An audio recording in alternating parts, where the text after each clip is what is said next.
Welcome to the Deep Dive. Great to be here. Today, we're tackling two pretty major shifts happening in the financial world. Yeah, big ones. Blockchain and the move to ISO 2022 for payments messaging. Exactly. We've gathered quite a bit of info. Deloitte, Visa, KPMG, ISA, the list goes on. EY, Fed payments. It invests too. Lots to sift through. And then the idea is really to make sense of it all for you listening. Right. If you're trying to get a handle on where finance is actually heading, these are probably the two key things to understand right now. Yeah, we want to dig into how they're changing core processes, what it means for business, the global economy.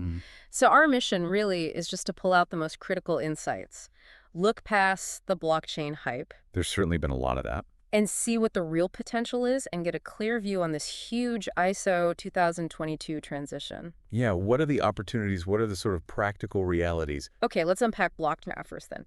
It seems like the initial reaction, especially from financial leaders, was pretty cautious. Oh, definitely. I mean, financial execs are generally risk-aware, right? Sure. And they've seen tech waves before. Lots of excitement, but maybe not always the payoff they expected. And the crypto market swings probably didn't help that initial caution. I'd imagine not. It likely amplified it. But the conversation does seem to be shifting now. Deloitte, for instance, points out that, even if the crypto hype fades, the tech underneath it, blockchain, that's really changing how people think about reporting, about accounting. That's the interesting part. It's the potential to really rethink fundamental stuff. I mean, ledgers, spreadsheets, contracts, Right. things we just take for granted. Right. Deloitte made that comparison to Visual Basic enabling Excel, remember? Yeah, that was interesting. So, Excel made data analysis more accessible. Exactly. And maybe blockchain could do something similar for accessing and verifying financial data, making it less specialized, perhaps. And we are already seeing it make inroads, right? Yeah. Especially in payments. Yeah, definitely gaining traction there. So it's not just theory anymore. But it's important to keep perspective, I suppose. Deloitte mentioned, a 5 to 10-year horizon for wider adoption? Still early days for it being truly embedded across, the whole financial suite. Which implies that basic things like accounting, auditing, they might need some pretty big adjustments for distributed ledgers. It's not just plug and play. No, definitely not. And that brings up that crucial distinction Deloitte made too. Bitcoin is not blockchain. Right. The tech's relevance isn't necessarily tied to crypto market ups and downs. Precisely. The underlying technology is the focus here, regardless of crypto prices. Gotcha. Now, some big names have weighed in. Jamie Dimon, he's been pretty skeptical about crypto specifically. Yeah, quite vocal. Concerns about, potential downsides, regulatory hurdles, a lot of caution around crypto itself. And then you had Wesley Bricker at the SEC, the Securities and Exchange Commission, for listeners looking closely at how these ICO firms were reporting. Initial coin offerings, right? Yeah. He was stressing, you still have to follow the rules, like U.S. GAAP, generally accepted accounting principles. Makes sense, especially with something so new. Yeah. Okay, so how might a company actually use blockchain internally? This idea of a private distributed ledger came up. Right. So think of it like a company running its own internal blockchain, a permissioned one. Okay.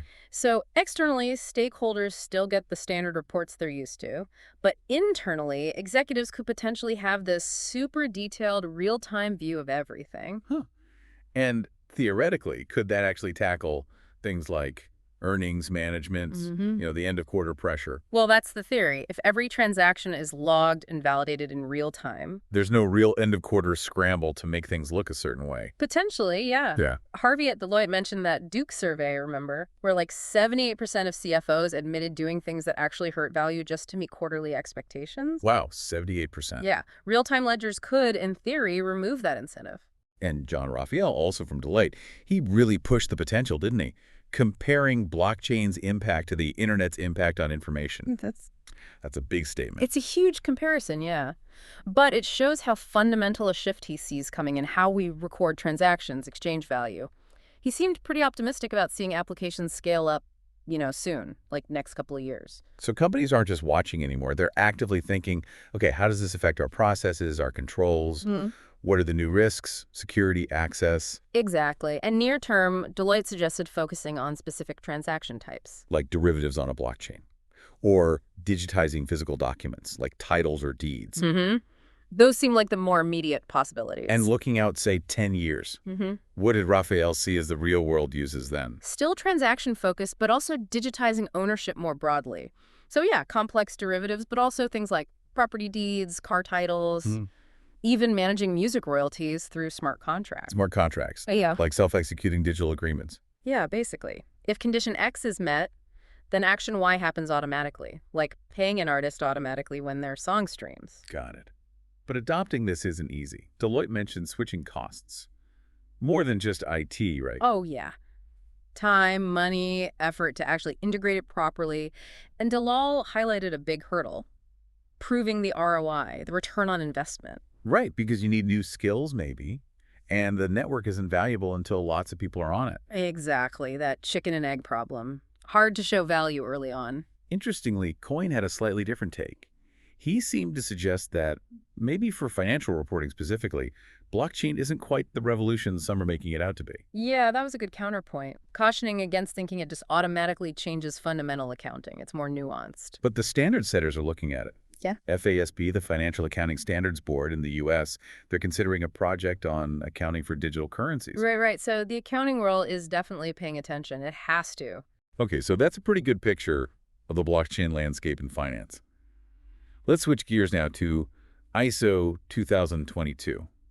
Visa calls it a universal language for financial messaging, set to be the global standard by 2025. That sounds huge. It is huge, a really fundamental shift in how banks and financial institutions talk to each other about payments globally, and it promises some real improvements. Like what? Visa mentioned enhanced data richness, more detail in the messages. Exactly. Much richer data. And that richer data allows for, well, better automation, what they call straight-through processing, or STP. Which means lower costs, potentially, and maybe better fraud prevention because there's more transparency. That's the idea. Better data quality, more transparency, fewer manual interventions, hopefully less fraud. But Visa also flagged potential issues. Performance challenges with these bigger XML-based messages.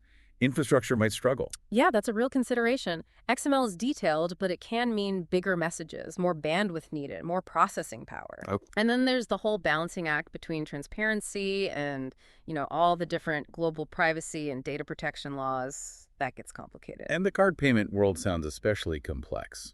Visa's overview showed just how many players are involved and this unique structure, ADICA. Within ISO 2022, mimicking the old ISO 8583 standard. Right. It's so complex that ISO 2022 actually had to create separate domains, cards, and payments for things like high-value or instant payments.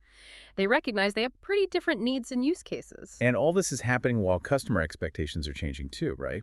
Because of 247 real-time connectivity, people just expect payments to be instant now. Absolutely. Which puts pressure on networks like Visa to handle massive volumes, incredibly reliably, like near-perfect uptime. So they need constant investment in infrastructure, AI for fraud detection. Yeah, all of that. And the challenge is finding a standard approach that works across all these different payment types, but is still flexible enough for specific needs.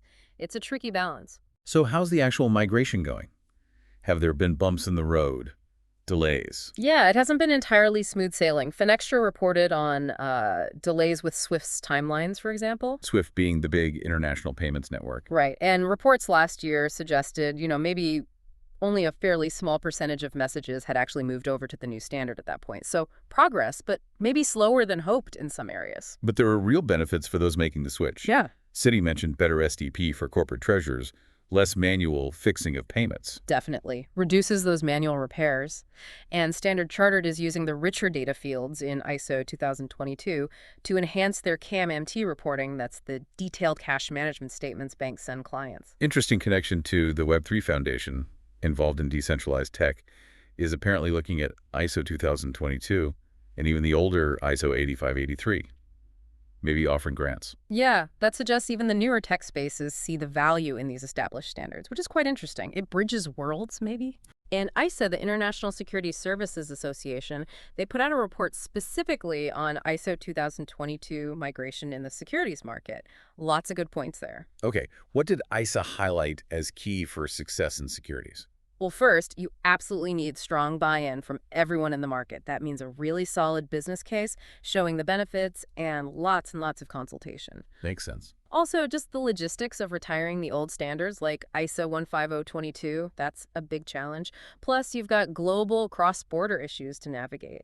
And managing the flexibility ISO 2022 allows for extensions, which is good, but needs careful handling. And ISA talked about different ways to make it happen. Yeah. Mandated, incentivized, voluntary, but stressing realistic timelines. Yeah, exactly. It takes time for research, engaging everyone, making the system changes. And that period where both old and new standards run side by side, the coexistence phase, that's complex to manage too. And the challenges don't stop after the initial migration, do they? ISA mentioned ongoing things like managing those extensions could they lead to fragmentation, and keeping versions updated globally isn't easy either. No, it's an ongoing process. Technology vendors play a huge role too. Their systems need to be ready and aligned. Did ISA draw lessons from past migrations, like moving from ISO 7775 to 15022? They did. One key takeaway was that just offering, say, lower prices isn't always enough to get everyone to move. You need more than just financial incentives sometimes. Planning is crucial. And the report had actual case studies. Japan, the Eurozone's Target 2 securities, DTCC in the US, showing how different markets tackled it. Yeah, really useful stuff. Shows their motivations, how they mandated it or didn't, timelines, how they handled coexistence, what the results were. Lots of practical insights there. Okay. Now, what about connecting this back to digital assets? Yeah. We saw mentions of XRP and XDC network alongside ISO 2022. Right. Fanivi noted that Ripple, the company behind XRP, is actually part of the ISO 2022 standards body. Their network, RippleNet, is compliant. So XRP itself isn't compliant, but Ripple is involved in the standard. Yeah, basically. So there's a connection, potentially facilitating integration down the line. And XDC Network is another name that pops up in this context. And EY seems to see ISO 2022 as a catalyst for more digitization overall, helping systems talk to each other better, enabling better data analysis. Right. It ties back to those core benefits interoperability, richer data for analytics. Fed payments improvement also has practical guides, outlining benefits for corporates' lower IT costs, better STP, clearer cash visibility, and resources for implementation in the U.S. for ACH and wire, and globally. Very useful, practical stuff for businesses actually making the transition. Okay, finally, let's touch on KPMG's 2024 blockchain report. That brought in regulatory and tax angles, right? Like staking taxes in Switzerland and the OECD's Core of AF framework. Exactly. The crypto asset reporting framework from the OECD Organization for Economic Cooperation and Development, aiming for more tax transparency globally on crypto assets. And the report talked about DLT's potential distributed ledger technology. Yeah, potential for efficiency, reliability, trust, but also flagged the significant audit risks with crypto and DeFi decentralized finance. So auditors need new skills, new ways to assess risk. Definitely.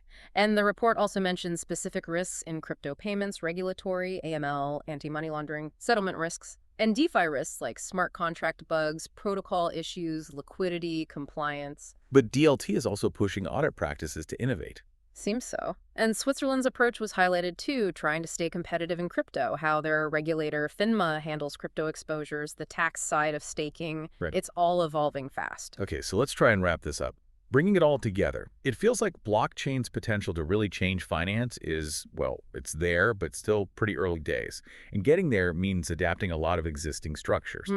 Still requires significant shifts in thinking and frameworks, whereas ISO 2022, that promises very tangible improvements for global payments, but actually getting everyone on board and managing it globally, that's proving challenging. Absolutely. So for you listening, understanding these shifts, it's becoming pretty crucial, wouldn't you say? Yeah, whether you're making strategic calls, dealing with compliance, or just want to stay informed about where finance is going, these are definitely the big trends to watch.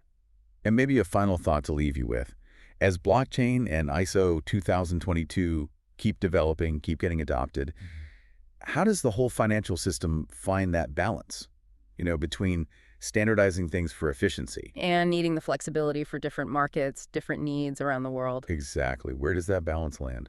And what new opportunities or maybe new risks we haven't even thought of might pop up as tech and finance keep intertwining like this? That's the big question, isn't it? Something to definitely keep thinking about.